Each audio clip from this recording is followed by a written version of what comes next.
Nursyah sebut ikut biayai rumah mewah Arie Kriting. Nursyah sebut ikut membiayai pembangunan rumah mewah Indah Permatasari dan Arie Kriting. Belum lama, Arie Kriting memamerkan bangunan rumah barunya dengan Indah Permatasari. Meski belum bisa ditempati karena masih dalam proses pembangunan, Arie Kriting mengatakan akan bertanggung jawab pada keluarga kecilnya. Kabar Arie Kriting dan Indah Permatasari bangun rumah baru ini ternyata menyita perhatian netizen. Banyak yang kemudian penasaran dengan reaksi Nursyah selaku ibunda Indah yang diketahui berkonflik dengan Arie Kriting. Bahkan ada pula yang nekat meminta Nursyah untuk memberikan ucapan selamat kepada anaknya karena sedang membangun rumah baru.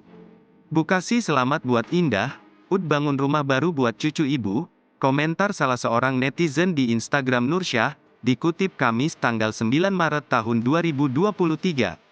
Meski akhirnya memberikan ucapan selamat, tetapi Nursyah sempat menyinggung soal uang yang dipakai untuk membangun rumah baru tersebut. Dia mengatakan bahwa ada uangnya juga yang terpakai di sana. Sebab menurutnya, uang Indah Permatasari juga merupakan uangnya.